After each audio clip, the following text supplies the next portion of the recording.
اعوذ باللہ من الشیطان الرجیم بسم اللہ الرحمن الرحیم وبہ نستعین وهو خیر ناصر ومعین الحمد للہ رب العالمین بارئ الخلائق اجمعین الذی لم یلد ولم یولد ولم یکن له کفوا احد الصلاة والسلام علی اشرف الانبیاء والمرسلین حبیبنا و حبیب الہ العالمین الذي سمی فی السماء احمد وفی الارضین بأبی القاسم محمد اللہم صل علی محمد وآل محمد وعلى آلہ الطیبین الطاہرین المعصومین ولعنۃ الدائم علی اعدائہم اجمعین من یوم عداوتہم الی قیام یوم الدین۔ سب سے پہلے تمام احباب کو درس قرآن میں خوش آمدید۔ خدا کے فضل و کرم سے ہم ماہ مبارک رمضان کے ان مبارک لمحات میں درس قرآن کی محافل کو جاری رکھے ہوئے ہیں۔ انشاءاللہ خدا کے فضل و کرم سے یہ سلسلہ اس ماہ مبارک میں جاری رہے گا، اور آج سورہ فتح کی ہم نے کل 7ویں آیت تک ہم نے مکمل کیا تھا۔ آج ہم انشاءاللہ آیت نمبر 8 سے آغاز کریں گے۔ آپ سب انشاءاللہ جن کے پاس قرآن مجید موجود ہے وہ قرآن مجید کھول لیں گے، اور جن کے پاس اپلیکیشن میں قرآن ہے وہ اپلیکیشن میں قرآن مجید کھول لیں۔ انشاءاللہ میں تلاوت کا آغاز کرتا ہوں آیت نمبر 8 سے انشاءاللہ۔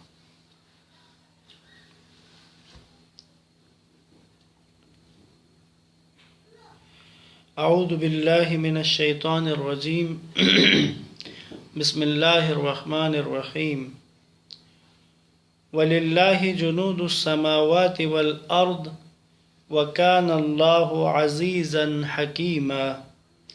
اور آسمانوں اور زمین کے لشکر اللہ کے ہیں، اور اللہ بڑا غالب آنے والا حکمت والا ہے۔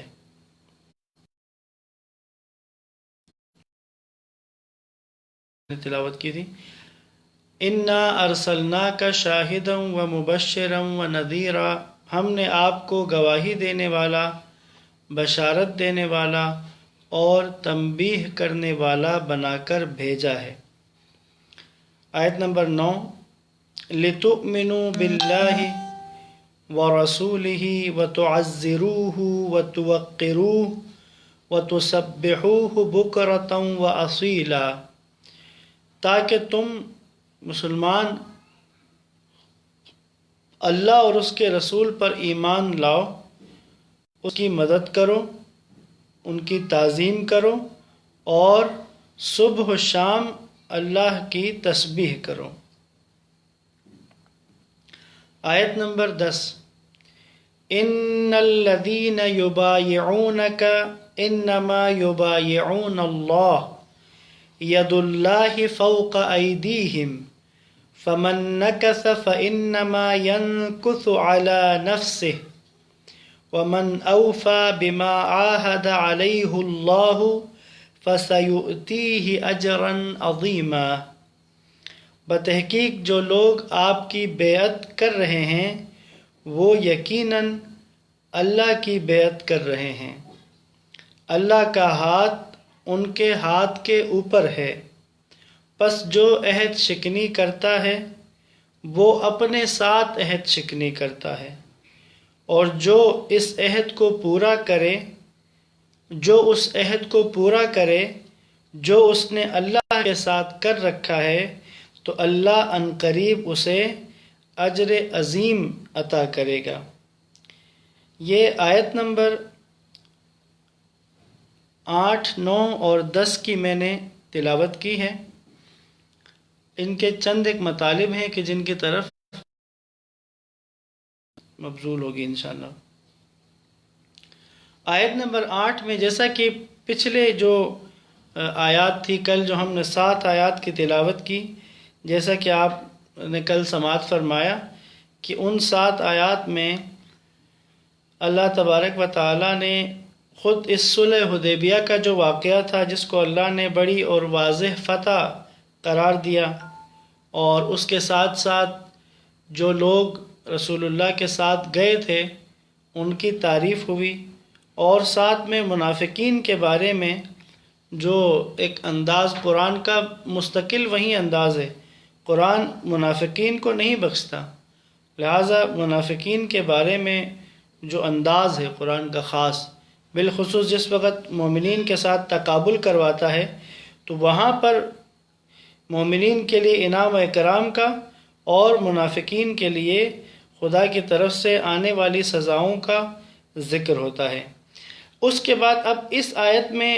رسول اللہ کے بارے میں 3 بنیادی صفات بیان ہوئی۔ ایک یہ کہ شاہدن، گواہ ہیں اللہ کے نبی۔ قرآن کی دیگر آیتوں میں بعض جگہوں پر آتا ہے کہ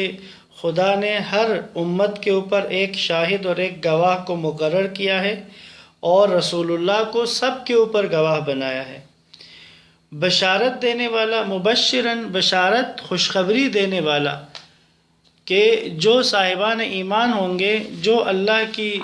فرما برداری و اطاعت میں آئیں گے، جو خدا کے پیغام کو قبول کریں گے،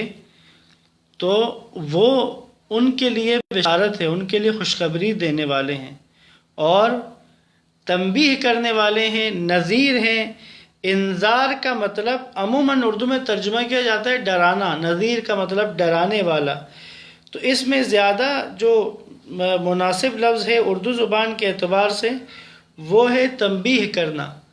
یعنی خطرے سے آگاہ کرنا، آنے والی مصیبت کے بارے میں آگاہ کرنا، پہلے سے بتانا، کہ جیسے اگلا کسی نے اگر دیکھا ہو، کھائی دیکھی ہوئی ہو،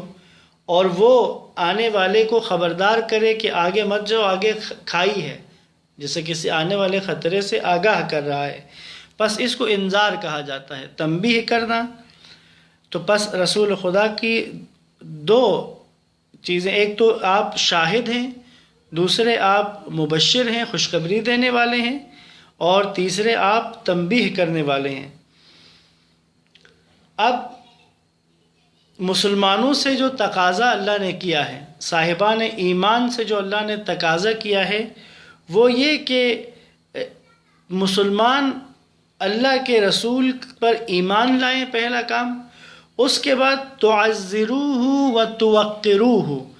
تعزروہ کا جو معنی ہے وہ دشمن کے مقابلے میں ہر قسم کے دفاع اور نصرت و مدد کرنے پر اطلاق ہونے لگا ہے۔ عموماً اس کا اطلاق جو عربوں میں ہے وہ دشمن کے مقابلے میں ہر قسم کا دفاع، اس کے لیے تعزرو کا یہ لفظ استعمال ہوتا ہے۔ اسی طرح توقرو جو ہے اس کا مطلب تعظیم و تکریم ہے، تعظیم کرنا، اکرام کرنا، عزت کرنا۔ اور وَتُسَبِّحُوهُ، اللہ کی تسبیح کرو، بکرتم و اصیلا، صبح میں اور شام میں۔ اس کے بعد جو تیسری آیت میں جو ذکر ہے اس مشہور واقعے کا کہ ان الذین یبایعونک انما یبایعون اللہ، رسول اللہ کے ساتھ جو 1400 افراد مکہ سے عمرے کی غرض سے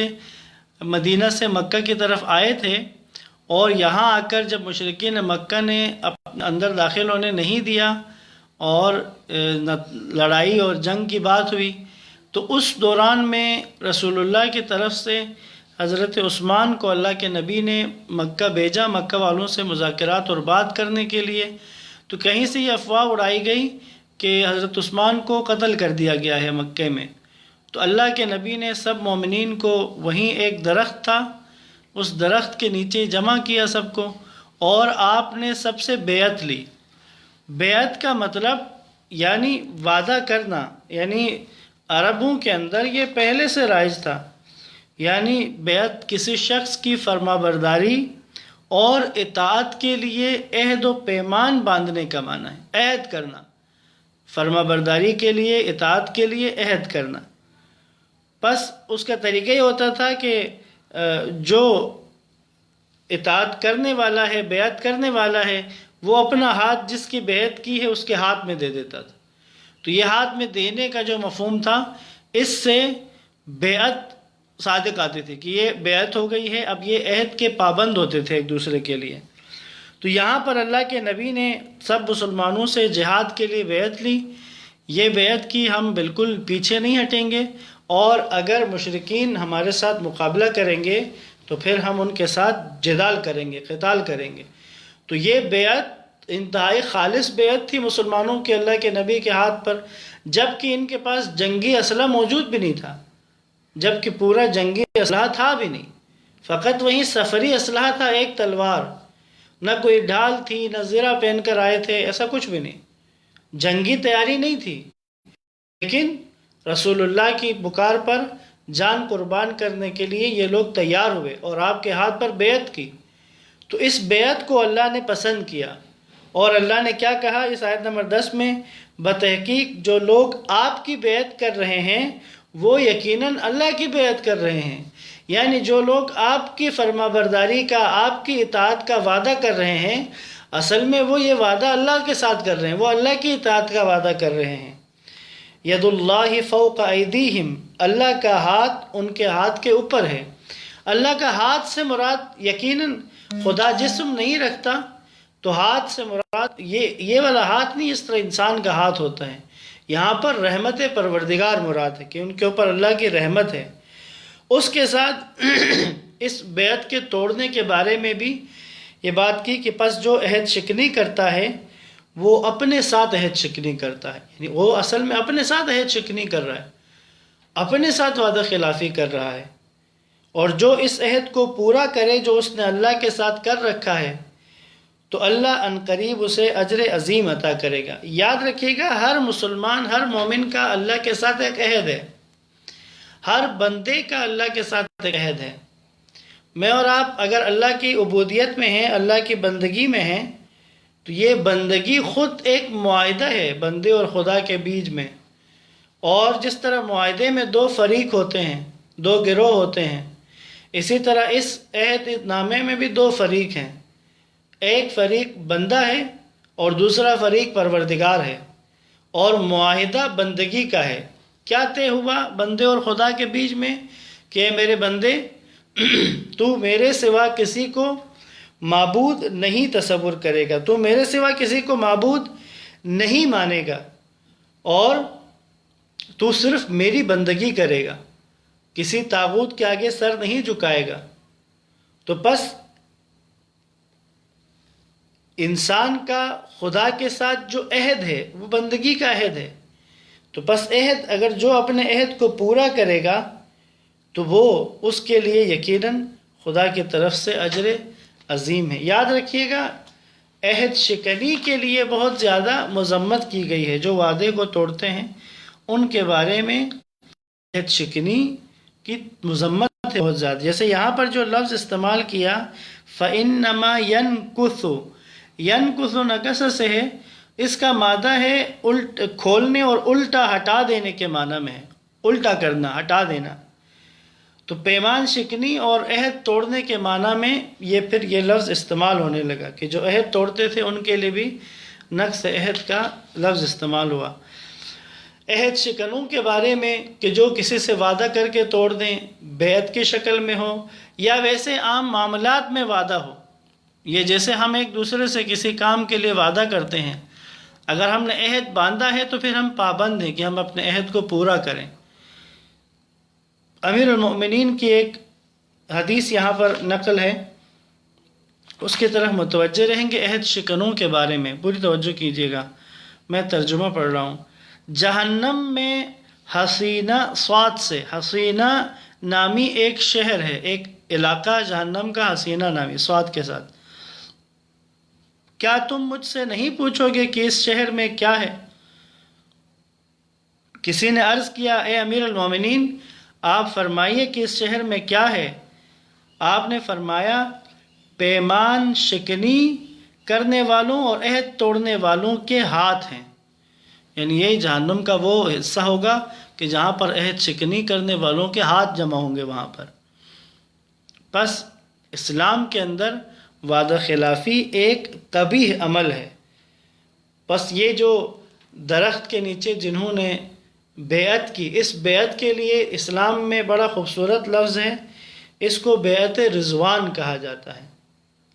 بیعت رضوان یعنی جن ایسی بیعت کی جو خالصتاً رضا خدا کے لیے کی گئی۔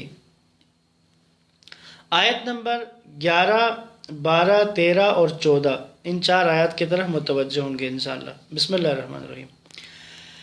سَيَقُولُ لَكَ الْمُخَلَّفُونَ مِنَ الْأَعْرَابِ شَغَلَتْنَا أَمْوَالُنَا وَأَهْلُونَا فَاسْتَغْفِرْ لَنَا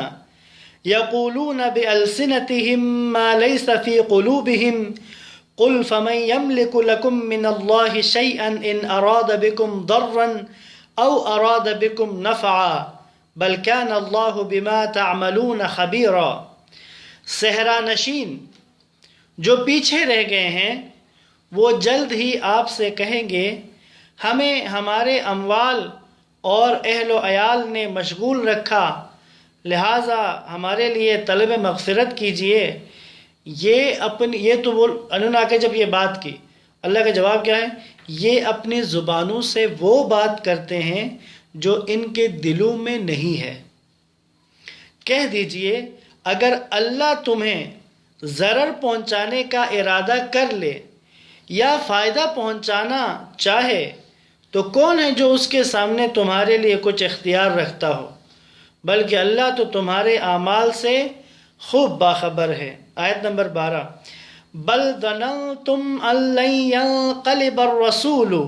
والمؤمنون الى اهليهم ابدا وزين ذلك في قلوبكم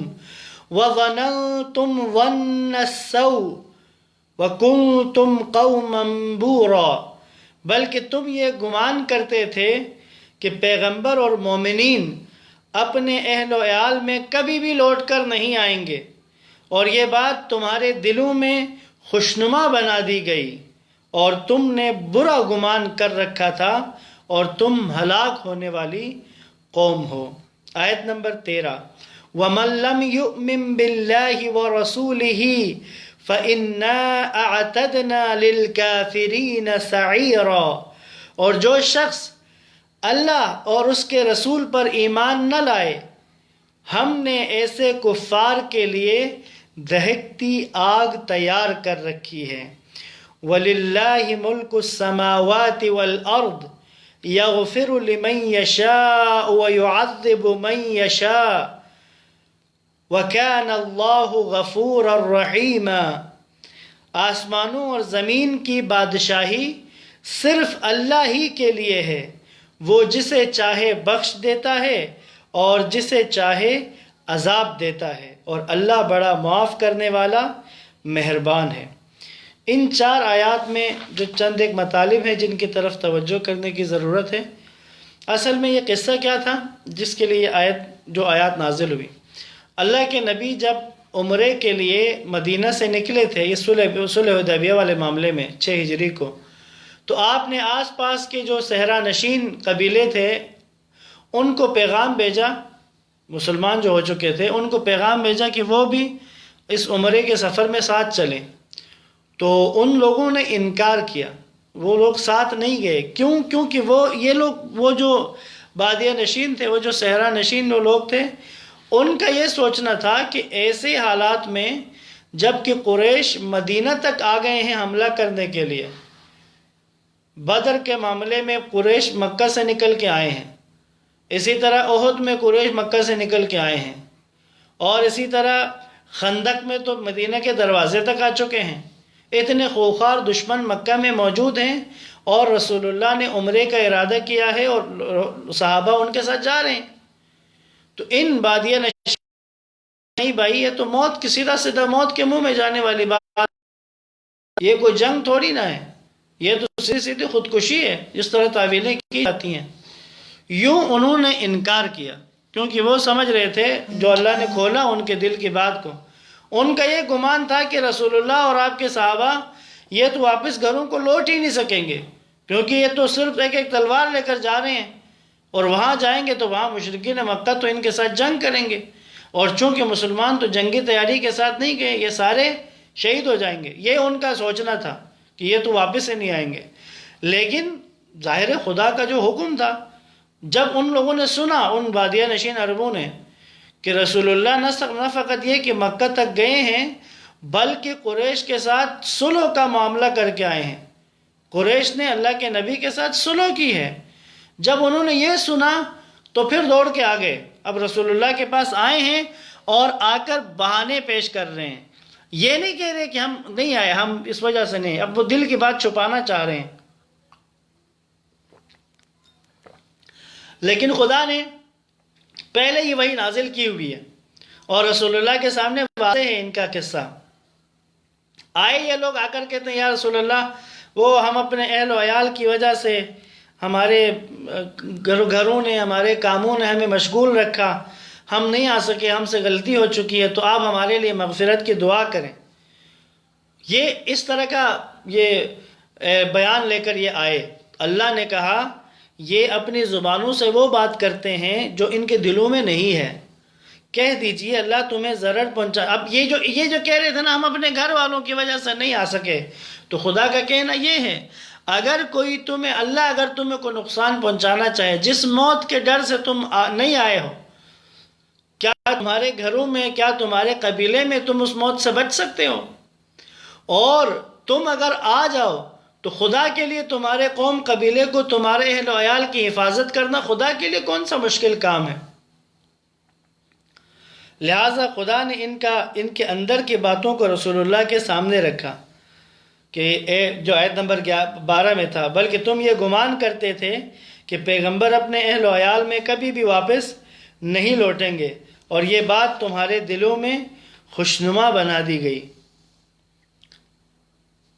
اور تم نے برا گمان کر رکھا تھا اور تم ہلاک ہونے والی قوم ہو۔ اسی طرح آیت نمبر 13 اور 14، ایک بیچ میں ایک نقطہ یہاں پر دیکھیے تو ایک بیماری ہے انسانوں کے اندر جس کا اس آیات میں ذکر ہے۔ وہ بیماری کیا ہے؟ انسان اپنی غلطیوں کی، اپنے گناہوں کی توجیح کرنا شروع کر دے، کرتا غلط ہے، کرتا گناہ ہے، لیکن اس کی توجیح کرتا نہیں، یہ کام تو میں نے اس لیے کیا تھا، یہ کام تو میں نے اس وجہ سے کیا تھا، یہ کام میں نے فلاں وجہ سے کیا تھا۔ یاد رکھیں گناہوں کی توجیح کرنا یہ ایک عام روحانی مرض ہے جو بہت سے لوگوں میں ہوتا ہے۔ ہم اگر اپنے آس پاس غور کریں، کیا ہم اگر کوئی خطا کرتے ہیں، کوئی غلطی کرتے ہیں، اور جیسے اہل و عیال کے ساتھ ہو، بے شک گھر والوں کے ساتھ ہو، بے شک بیوی کے ساتھ ہو، بے شک بچوں کے ساتھ ہو، اگر کسی معاملے میں ہمیں پتہ چل جاتا ہے کہ یہ جو میں نے اپنے گھر میں سلوک کیا ہے میں اس میں غلط تھا، تو اب وہاں پر اپنی غلطی کو تسلیم کرنا آسان ہے اس کے لیے کہ جو روحانی طور پر مریض نہ ہو، بیمار نہ ہو، لیکن جو بیماری میں ہوتے ہیں وہ وہاں پر تعویلیں شروع کر دیتے ہیں، نہیں میں نے تو اس لیے یہ کیا تھا، میں نے اس وجہ سے یہ کیا تھا، تم اگر یہ نہ کرتے تو میں ایسا کرتا۔ اس طرح کی تعویلیں اور توجیہیں انسان دیتا ہے، یہ ایک عام روحانی بیماری ہے۔ یاد رکھیے گا قرآن مجید نے ان بیماریوں کو کہ جو توجیہ پیش کرنے والے کام ہیں ان کو قرآن نے اکثر بیان کیا ہوا ہے۔ جیسے جو مشرکین مکہ سے جب کہا جاتا تھا کہ تم لوگ کیوں بتوں کی پوجا کرتے ہو، کیوں پتھروں کی عبادت کرتے ہو، تو وہ اس کی توجیہ کرتے تھے۔ وہ کیا کہتے تھے؟ نہیں ہم ان پتھروں کی عبادت نہیں کرتے، ہم تو اللہ کی عبادت کرتے ہیں، ان پتھروں کو تو ہم اللہ کے ساتھ جڑنے کے لیے ذریعہ بناتے ہیں، وسیلہ بناتے ہیں۔ اسی طرح بعض جو جنگوں سے معذرت کرنے کے لیے، فرار کرنے کے لیے رسول اللہ کے پاس آ کر توجیہ کیا کرتے تھے، جی ہمارے گھروں میں مشکلات ہیں، دیوار گر گئی ہے، وہ دیوار بنانی ہے تو ہمیں اجازت دیں کہ ہم شامل نہ ہوں۔ اور اسی طرح کہ ایک اور بڑا، جب غزوہ تبوک کا مرحلہ آیا تھا، رومیوں کے ساتھ جنگ تھی، تو بعض لوگ یقیناً منافقین ہی تھے، دل کے مریض، انہوں نے رسول اللہ کے ساتھ جنگ میں جانے سے انکار کیا۔ وجہ کیا بتائی؟ کہتے ہیں کہ سنا ہے وہ رومی عورتیں بڑی حسین ہوتی ہیں، تو ہم اپنے وہاں جائیں گے، اگر ہمارا ایمان خراب ہو گیا، ہمارا کردار خراب ہو گیا تو ہم کیا کریں گے؟ یہ بھی ایک بہانہ تھا، توجیہ ہے خواہ مخواہ کی۔ لہٰذا شیطان نے بھی ایک غلط توجیہ، غلط قیاس کیا تھا۔ شیطان کو جب اللہ نے کہا ہے، جب سجدہ کرنے کی بات کی تو اس نے کہا میں کیوں کروں، یہ تو میں آگ سے بنا ہوں، یہ مٹی سے بنا ہے۔ تو یاد رہیں کہ یہ جو رائے خدا میں نکلنے سے گھبراتے ہیں لوگ، کار الہی کو انجام دینے سے، الہی کام کو کرنے سے جو لوگ پیچھے ہٹتے ہیں، گھبراتے ہیں، وہ بھی تعویلیں کرتے ہیں۔ جیسے اس وقت آج کے دور کے حساب سے اگر دیکھا جائے، کسی کو کہا جائے کہ تم اللہ کی اطاعت کے مطابق کام کیوں نہیں کرتے، خدا کے قانون کے مطابق کام کیوں نہیں کرتے، تو لوگوں کا نظریہ اور دعویٰ کیا ہوتا ہے، اگر ہم خالصتاً خدائی احکامات کے مطابق کاروبار کریں تو پھر تو ہم سمجھے کچھ بھی نہیں کما سکتے، ہم تو بھوکے مر جائیں گے، ہم تو کچھ بھی نہیں کما پائیں گے۔ یا اسی طرح جب کسی میدان میں دین کے لیے قربانی دینی ہے، دین کے لیے نکلنا ہے، کوئی مشکل برداشت کرنی ہے، کوئی سفر کرنا ہے، کچھ آگے بڑھنا ہے، اس طرح کے میدان میں جب دعوت دی جاتی ہے، آگے بڑھنے کی بات کی جاتی ہے، تو لوگوں کے پاس بہانوں کا ایک انبار ہوتا ہے۔ جی میری مشکلات ہیں، مسائل ہیں۔ یاد رکھیے گا کہ جو خدا کے بارے میں سوء ظن رکھے، یعنی جو بدگمان رہے خدا کے بارے میں، جیسے اگر خدا کے لیے کسی کام میں آگے بڑھنا ہے اور انسان کے دل میں یہ خوف پیدا ہو جائے، اگر میں اللہ کے لیے اس کام کو کرنا شروع کر دوں تو میرے بیوی بچوں کا کیا ہوگا، میں اگر حلال کے ذریعے آگے بڑھنا چاہوں تو میرے گھر کا کیا بنے گا، یعنی کیا مطلب، کیا خدا پر بھروسہ نہیں ہے؟ یہ جو بدگمانی ہے، اس کے نیچے اگر گہرائی میں دیکھیں تو وہ یہ جو اس طرح کی باتیں سوچتے ہیں تو وہ خدا کے ساتھ ایک بدگمانی دل کے اندر بٹھائی ہوئی ہے۔ تو بس یہ سوء ظن رکھنا، یہ برا گمان رکھنا خدا کے ساتھ، یہ اس طرح کے افراد جو خدا کے بارے میں برے گمان رکھتے ہیں، وہ مختلف قسم کے بہانوں کا شکار ہوتے ہیں، وہ بہانے بناتے رہتے ہیں۔ کچھ چیزیں یہاں پر موجود ہیں، میں تھوڑا سا یہ پڑھنا چاہ رہا ہوں، متوجہ رہیے گا۔ بہت سے لوگ ایسے ہیں جو اپنے خوف و بزدلی کو احتیاط کہتے ہیں۔ اصل میں خوف ہوتا ہے، اصل میں بزدلی ہوتی ہے، لیکن اس کی توجیہ کرتے ہیں، کہتے ہیں ہم احتیاط کرنے والے لوگوں میں سے ہیں۔ اسی طرح حرص جو ہے، لالچ ہوتی لالچ ہے، ان کے دلوں میں حرص بھرا ہوا ہے، لالچ بھری ہوئی ہے، لیکن اس کی توجیہ کیا کرتے ہیں، جی ہم مستقبل کی بارے میں ہم ذرا پلاننگ کر رہے ہیں، مستقبل کے لیے کچھ بچا رہے ہیں، مستقبل کے لیے کچھ حفاظت کر رہے ہیں۔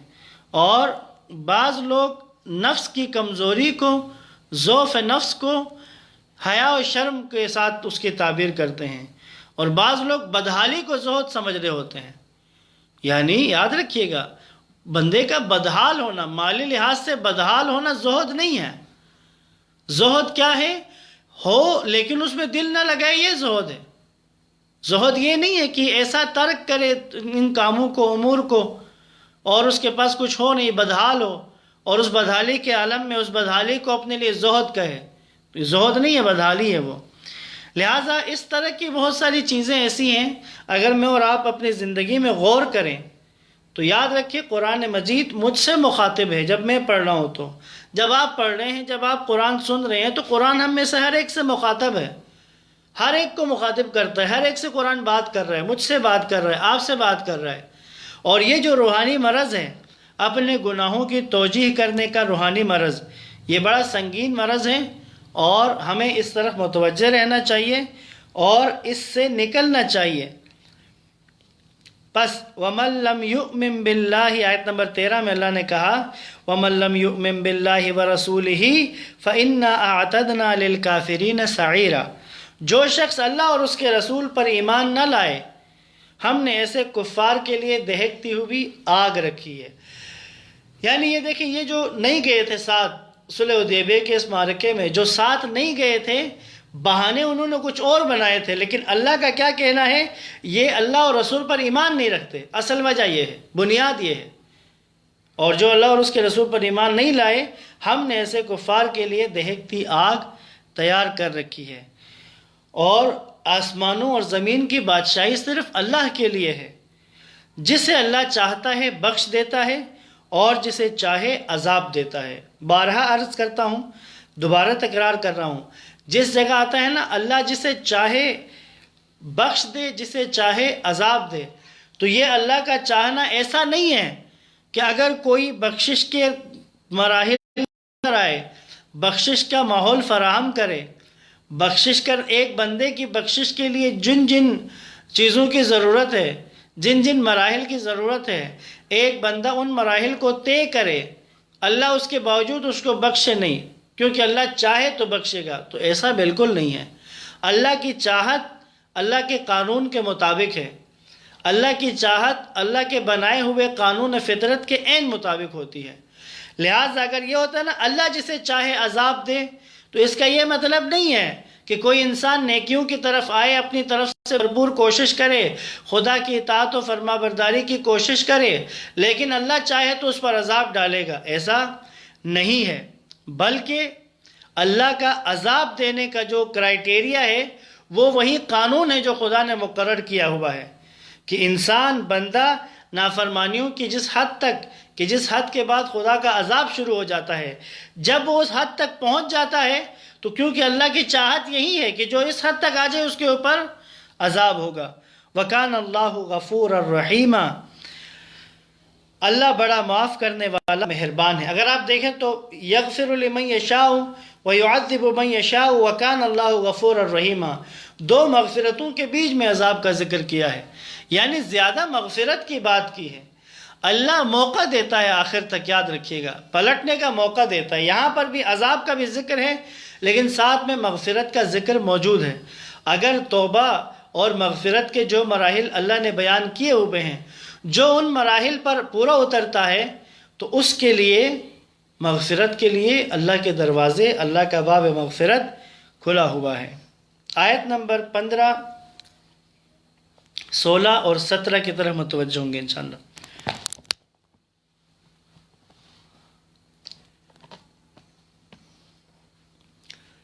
سَيَقُولُ الْمُخَلَّفُونَ إِذَا انطَلَقْتُمْ إِلَى مَغَانِمَ لِتَأْخُذُوهَا ذَرُونَا نَتَّبِعْكُمْ يُرِيدُونَ أَن يُبَدِّلُوا كَلَامَ اللَّهِ قُل لَّن تَتَّبِعُونَا كَذَلِكُمْ قَالَ اللَّهُ مِن قَبْلُ فَسَيَقُولُونَ بَلْ تَحْسَدُونَنَا بَلْ كَانُوا لَا يَفْقَهُونَ إِلَّا قَلِيلًا، جب ہوگے تو پیچھے رہ جانے والے جلد ہی کہنے لگیں گے ہمیں بھی اجازت دیجئے کہ آپ کے ساتھ چلیں، وہ اللہ کے کلام کو بدلنا چاہتے ہیں۔ کہہ دیجئے اللہ نے پہلے ہی فرمایا تھا کہ تم ہرگز ہمارے ساتھ نہیں جاؤ گے، پھر وہ کہیں گے نہیں بلکہ تم ہم سے حسد کرتے ہو۔ دراصل یہ لوگ بہت ہی کم سمجھتے ہیں۔ قل للمخلفین من الاعراب ستدعون الى قوم اولی بأس شدید تقاتلونهم او يسلمون فإن تطیعوا یؤتکم اللہ اجرا حسنا وإن تتولوا كما تولیتم من قبل يعذبكم عذابا علیما۔ آپ پیچھے رہ جانے والے صحرا نشینوں سے کہہ دیجئے تم عنقریب ایک جنگجو قوم کے مقابلے کے لیے بلائے جاؤ گے، تم یا تو ان سے لڑو گے یا وہ اسلام قبول کریں گے، پس اگر تم نے اطاعت کی تو اللہ تمہیں بہتر اجر دے گا، اور اگر تم نے منہ پھیر لیا جیسا کہ تم نے پہلے منہ پھیرا تھا تو وہ تمہیں شدید دردناک عذاب دے گا۔ لیس علی الاعمی حرج ولا علی الاعرج حرج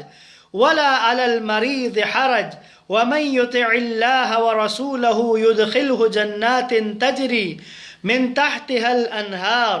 ومن يتول يعذبه عذابا علیما۔ جہاد میں شرکت نہ کرنے میں اندھے پر کوئی حرج نہیں، اور نہ ہی لنگڑے پر کوئی مواخذہ ہے، اور نہ ہی بیمار پر کوئی حرج ہے۔ جو اللہ اور اس کے رسول کی اطاعت کرتا ہے اللہ اسے ایسی جنتوں میں داخل فرمائے گا جن کے نیچے نہریں بہتی ہوں گی، اور جو منہ موڑ لے گا ان کے لیے جو منہ موڑ لے گا اللہ اسے شدید دردناک عذاب دے گا۔ یہ جو 3 آیتیں ہیں، آیت نمبر 16 سے شروع، جو 15، 16 اور 17۔ مخلفون کا لفظ دیکھیں تو اس میں دو دفعہ دونوں آیتوں، پہلے میں سیقول المخلفون، دوسرے میں قل للمخلفین۔ مخلفون یعنی پیچھے رہ جانے والے، یہ وہیں پیچھے رہ جانے والے ہیں جو صلح حدیبیہ والے میں نہیں گئے تھے، جیسا کہ پچھلے اس میں تذکرہ کیا۔ اب کیا ہوا، جب اللہ کے نبی صلح حدیبیہ سے واپس آئے اور آپ نے آنے کے بعد خیبر میں یہودیوں کا معاملہ سلجھانے کے لیے، کیونکہ یہودی وہاں پر سازشیں کر رہے تھے مسلمانوں کے خلاف، تو رسول اللہ نے خیبر کا قصد کیا۔ جب آپ خیبر کی طرف جانے لگے تو یہی جو لوگ صحرا نشین جو صلح حدیبیہ والے معاملے میں نہیں گئے تھے، یہ لوگ آتے ہیں جمع ہو کر، یہ آ کر کہتے ہیں یا رسول اللہ ہم بھی جنگ کرنا چاہتے ہیں، ہم جو پچھلے والے کام کی تلافی کرنا چاہتے ہیں، پیچھے ہم صلح حدیبیہ میں نہیں آئے تھے، تو اب آپ ہمیں اپنے ساتھ لے جائیں۔ اللہ نے ان کا پول کھول دیا پہلے سے۔ اللہ نے کہا کہ یہ اب اس لیے نہیں آئے کہ آپ کا ساتھ دینے کے لیے، اب انہیں پتہ ہے کہ آپ کے لیے آگے جیت ہے، آگے فتح ہے خیبر میں، اور خیبر چونکہ یہودیوں کا علاقہ ہے اور یہودی امیر قوم تھے، مالدار لوگ تھے، اور اس جنگ میں ظاہراً بہت زیادہ مال غنیمت ہاتھ آنے والا تھا، بہت زیادہ دنیاوی فائدہ ملنے والا تھا، اس لیے یہ اعراب آئے ہیں، آ کر رسول اللہ سے کہتے ہیں کہ ہم بھی آپ کے ساتھ جانا چاہتے ہیں، اور نعرہ کیا لگا رہے ہیں، ہم اپنی پچھلی کوتاہی کی تلافی کرنا چاہتے ہیں۔ اللہ بھی نہیں چھوڑتا، یاد رکھیے گا، خدا کو کوئی دا نہیں لگا سکتا، خدا کو نہیں دھوکہ دے سکتے، اللہ کے ساتھ نہیں فراڈ لگایا جا سکتا۔ پس اللہ نے کہا کہ یہ اس لیے آئے ہیں کہ اس میں ان کو مال غنیمت کی لالچ میں آ چکے ہیں، اور اس میں بھی اللہ نے بھی یہی انداز اپنایا کہ جب تم غنیمتیں لینے چلو گے تو پیچھے رہ جانے والے جلد ہی کہنے لگیں گے ہمیں بھی اجازت دیں کہ ہم آپ کے ساتھ چلیں، غنیمتیں لینے چلو، چونکہ خیبر کا مارکہ ہی ایسا تھا۔ بس اللہ کے نبی چلے اور ان کے لیے اجازت نہیں دی خدا نے، اور خیبر کے مارکے میں فقط ان لوگوں کو آنے کی اجازت دی گئی کہ جو صلح حدیبیہ میں ساتھ گئے تھے، وہی 1400 لوگ کہ جو صلح حدیبیہ میں ساتھ تھے، انہی کو خیبر میں ساتھ لے کر گئے، اور ان کے علاوہ کسی کو بھی آنے کی اجازت نہیں دی گئی، اور اس سے جو مال غنیمت حاصل ہوا تھا وہ بھی انہی 1400 میں ہی تقسیم کیا گیا، اور حتیٰ کہ ان میں سے جو اس جنگ میں خیبر میں نہیں آ پائے تھے، مدینہ میں رکنا پڑا کسی کو کسی مجبوری کی وجہ سے، تو اس کو بھی اس غزوہ خیبر میں سے مال غنیمت میں سے حصہ دیا گیا۔ اور کہتے ہیں کہ وہ جابر بن عبداللہ انصاری تھے کہ جو اس میں شریک نہیں ہو پائے تھے، لیکن ان کے لیے مال غنیمت دیا گیا۔ پس یہاں پر یاد رکھیے گا، جب انہوں نے کہا کہ ہم ساتھ جانا چاہتے ہیں تو اللہ نے کہا بالکل بھی اللہ کا فیصلہ ہے کہ تم ساتھ نہیں جاؤ گے، کیونکہ اگر تم خالص ہوتے، اگر تم جان قربان کرنے والے ہوتے تو تم صلح حدیبیہ والے موقع پر آتے، کیونکہ وہاں جان کا خطرہ تھا، جس جگہ قربانی دینی ہے، جس جگہ جان کا خطرہ تھا وہاں تو تم نہیں آئے۔ اب جب مال غنیمت کا مسئلہ آ رہا ہے تو تم ساتھ چلنے کی تیاری کرتے ہو۔ یاد رہیے گا یہ موضوع آج بھی ہے میرے اور آپ کے لیے بھی۔ اللہ اور رسول کا نام لیوا بنتے ہیں کب؟ جب کوئی فائدہ حاصل ہونے والا ہے، جب کوئی دنیاوی مفاد ملنے والا ہے۔ عجیب ہے، بعض اوقات حیرت ہوتی ہے، رسول اللہ، خدا سب کو یاد آتا ہے جب کوئی دنیاوی مشکل ہو، کوئی دنیا کا مسئلہ حل کروانا پڑے، لیکن اگر اسی خدا کی اطاعت کا مرحلہ آتا ہے، اسی خدا کے راستے پر چلنے کا مرحلہ آتا ہے، تو اس وقت کوئی بھی تیار نہیں ہوتا، بالخصوص وہ لوگ کہ جو آسائشوں کے پیروکار ہیں، جو اپنی خواہشات نفسانی کے پیروکار ہیں، وہ اس طرح کے موقع پر بھاگ جاتے ہیں۔ بے آسائش میں ساتھ ہے، مشکل آئے گی تو ہم نے کوئی ساتھ نہیں دینا۔ ہو سکتا ہے کہ زبان سے اظہار نہ کریں ان کی طرح، یہ بھی کلمہ گو تھے کہ جو آ کر اس طرح کے بہانے کر رہے ہیں، کلمہ تو انہوں نے بھی پڑھا ہوا تھا، ایمان کا اظہار تو انہوں نے بھی کیا تھا، لیکن جب مشکل وقت آیا تو اس وقت انہوں نے اللہ اور اس کے رسول کا ساتھ نہیں دیا اور اس مرحلے پہ نہیں آئے۔ اب جب خیبر والا ذکر آیا تو وہاں پر جانے کے لیے بڑی تیاری پکڑی ہے، لیکن یہاں پر ان کے لیے کوئی گنجائش نہیں دی۔ اچھا اب کا کہ چلیں اب اگر ان کو کہتے ہیں کہ نہیں ہم مال غنیمت کا ہمیں شوق نہیں ہے، ہم تو واقعی جنگ کے لیے آنا چاہتے ہیں، تو پھر اللہ نے ایک موقع اور دے دیا ان کو۔ کون سا موقع دیا؟ خیبر میں نہیں ساتھ لے کے گئے۔ آیت نمبر 16 میں جو کہا ہے کہ آپ پیچھے رہ جانے والے صحرا نشینوں سے کہہ دیجئے تم عنقریب ایک جنگجو قوم کے مقابلے کے لیے بلائے جاؤ گے۔ آگے تمہیں بلائیں گے جہاں واقعی جنگجو قومیں ہوں گی، جہاں واقعی جان کا خطرہ ہوگا، ہم تمہیں دوبارہ آزمائش میں ڈالیں گے۔ اگر تو تم نے اطاعت کی تو پھر اللہ تمہیں بہتر اجر دے گا، یہ والی غلطی تمہاری معاف ہو جائے گی۔ لیکن اگر تم نے منہ پھیر لیا جیسا کہ پہلے منہ پھیرا تھا تو وہ تمہیں شدید دردناک عذاب دے گا۔ تفسیر میں آتا ہے کہ یہ جو غزوہ حنین ہے، حنین کی جو جنگ ہوئی ہے، جو علی ظاہر طائف کے جو سخت قبیلے تھے ان کے ساتھ تھی وہ جنگ، تو کہا کہ جب ان کے ساتھ مقابلہ ہوگا، جب ان کے ساتھ سامنا ہوگا تو اس وقت ہم تمہیں لے جائیں گے اپنے ساتھ، تو وہاں پر تم ثابت کر دینا کہ تم اللہ کی راہ میں جہاد کے لیے نکلے ہو، قربانی دینے کے لیے نکلے ہو، تو تمہیں موقع دیا جائے گا۔ یہاں پر ایک استثناء بتا دی گئی ہے جہاد کے معاملے میں، کہا بھئی اندھا ہے، اگر کوئی لنگڑا ہے اور کوئی بیمار ہے تو اس کو جہاد سے رخصت ہے، اس کے اوپر جہاد واجب نہیں ہے، اور جو اللہ اور اس کے رسول کی اطاعت کرتا ہے۔ لیکن یہاں پر ایسا نہیں ہے کہ بالکل چھٹی دے دی، نابینا ہے یا کوئی کمزور ہے، بیمار ہے تو چلو جی مکمل چھٹی، اب تم اس عملی ذمہ داری میں آ نہیں سکتے تو تم کچھ بھی نہیں کرو گے، نہیں، کچھ نہ کچھ رکھا ان کے لیے۔ کیا کہ بھئی اگر وَمَن يُطِعِ اللَّهَ وَرَسُولَهُ، اگر اللہ اور اس کے رسول کی اطاعت کرتے رہیں، یعنی کیا اپنی عملی ذمہ داریاں جو بنتی ہیں، ٹھیک ہے کہ میدان جنگ میں نہیں آ سکتے، ٹھیک ہے کہ میدان جہاد میں نہیں آ سکتے، لیکن جو ذمہ داری بنتی ہے وہ تو انجام دیں۔ میں اور آپ ہم میں سے بہت سے ایسے لوگ ہوتے ہیں کہ جو بہت ساری عملی ذمہ داریوں میں جا نہیں سکتے، دین کے لیے کوئی بڑی خدمت کر نہیں سکتے، ٹھیک ہے، اگر معذور ہیں، مریض ہیں، بوڑھے ہیں، بزرگ ہیں، کوئی کمزوری ہے، کسی خاص قید میں ہے، کسی بہت واقعی کسی شرعی عذر میں ہے، تو زبان تو موجود ہے، بات تو کر سکتے ہو، خدا کے دین کی بات کر سکتے ہو، اپنے کردار کے ذریعے سے تبلیغ کر سکتے ہو، کوئی بھی کام، لیکن بالکل رخصت، بالکل آزادی کہ بھئی چلو تم مریض ہو تو تم بیٹھے رہو۔ اسی سے ضمناً ایک نقطہ عرض کر دیتا ہوں، بعض لوگ روزہ نہیں رکھ پاتے، اس ماہ مبارک رمضان میں روزہ نہیں رکھ پاتے، مریض ہے یا کوئی عذر ہے، کوئی مجبوری ہے، کوئی مشکل ہے، تو ظاہر ہے کہ جتنی شریعت نے اجازت دی ہے جن کے لیے کہ جن کے اوپر روزہ واجب نہیں ہے، تو اس روزہ واجب نہ ہونے کا یہ مطلب نہیں ہے کہ وہ بیٹھ کے وہ تڑکے لگا کر کھانا کھانے شروع کر دیں، دوپہر کو بڑے اہتمام کے ساتھ کھانے کھا رہے ہیں، نہ عزیز من، ایسا نہیں ہے۔ احترام رمضان تو سب کے لیے ضروری ہے۔ ٹھیک ہے کہ آپ کی کسی بیماری کی وجہ سے آپ نے روزہ نہیں رکھنا ہے،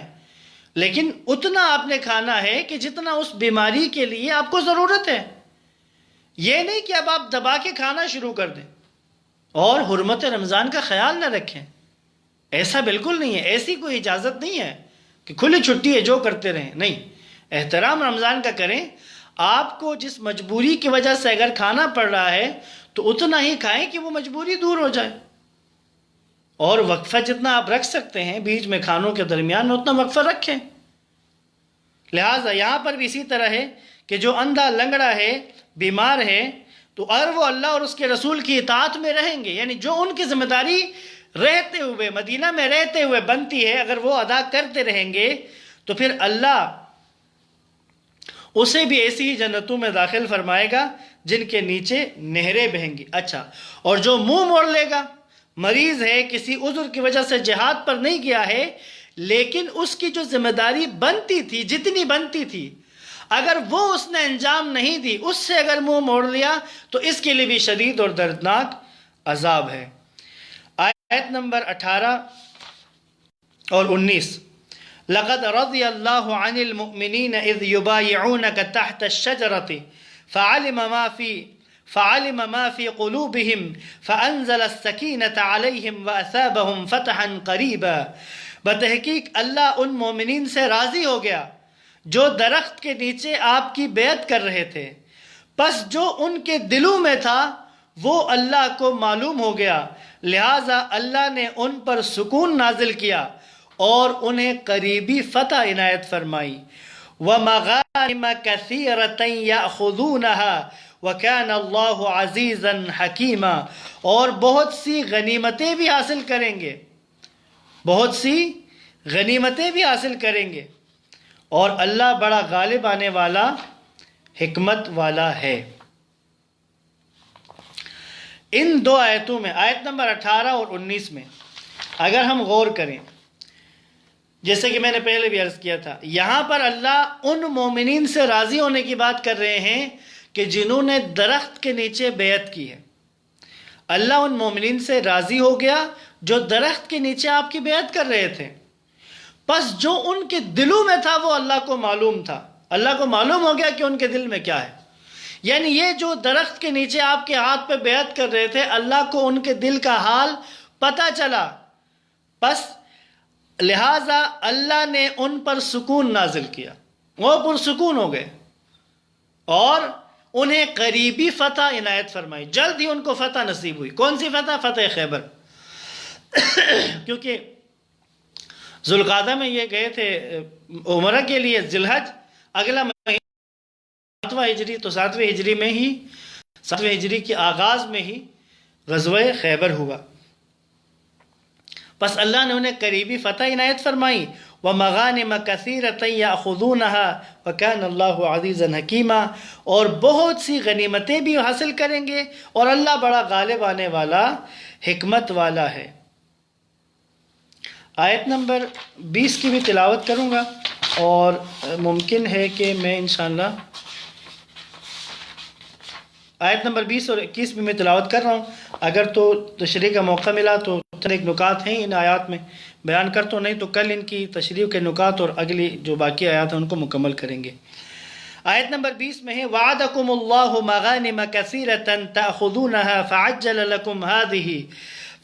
لَكُمْ هَذِهِ وَكَفَّ أَيْدِيَ النَّاسِ عَنْكُمْ وَلِتَكُونَ آيَةً لِّلْمُؤْمِنِينَ وَيَهْدِيَكُمْ صِرَاطًا مُسْتَقِيمًا، اللہ نے تم سے بہت سی غنیمتوں کا وعدہ فرمایا ہے جنہیں تم حاصل کرو گے، پس یہ فتح تو اللہ نے تمہیں فوری عنایت کی ہے،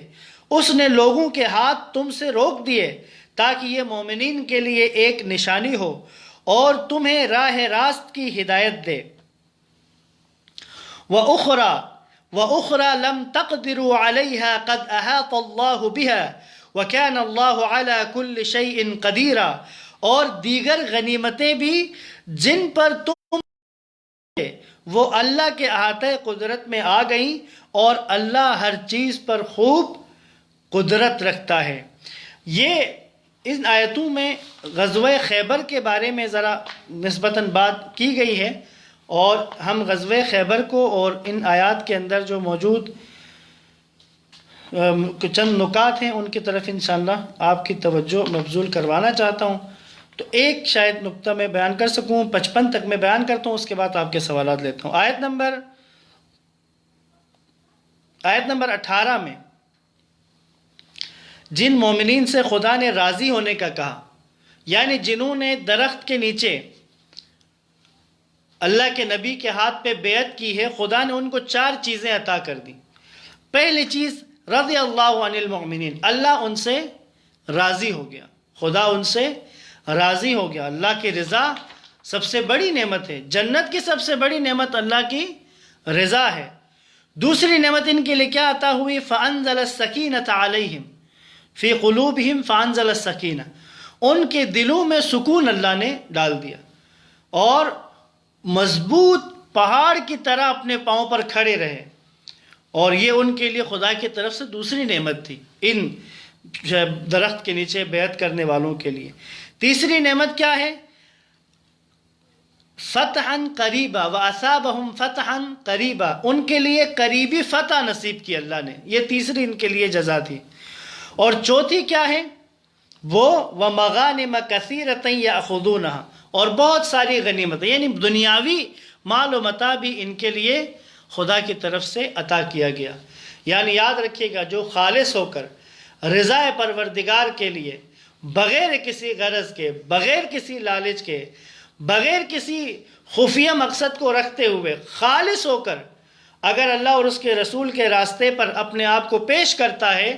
تو اس کے لیے یہ 4 نعمتیں آج بھی اسی طرح موجود ہیں. یقیناً وہ درجہ ان کا بہت بلند تھا جو رسول اللہ کے پاس موجود تھے، یقیناً وہ بہت بڑے درجے پر فائز تھے، لیکن اس راستے کا راہی جو بنے گا اس کے لیے بھی اسی طرح کی 4 نعمتیں اپنی سطح اور اپنے زمانے کے حساب سے ضرور اسے نصیب ہوں گی. میں یہاں پر اختتام کر رہا ہوں. انشاءاللہ کل ہم آیت نمبر 23 سے تلاوت کریں گے، لیکن یہ 19-20 اور 18-19-20 کے جو نکات تھے چند ایک، وہ انشاءاللہ کل بیان کر کے اس کے بعد آگے کی تلاوت جاری رکھیں گے. کوئی سوال اگر ہے تو آپ پوچھ سکتے ہیں، بات میری تمام ہے.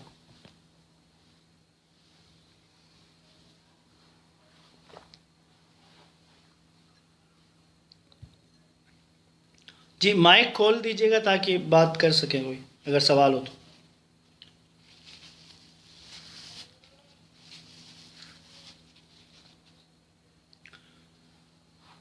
جی اگر کوئی سوال ہے تو پوچھ سکتے ہیں.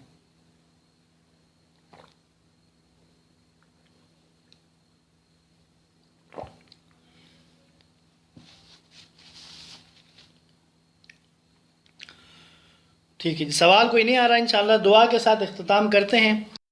کل انشاءاللہ 8 بجے دوبارہ درس قرآن میں آپ سے ملاقات ہوگی. صبح 4:15 پہ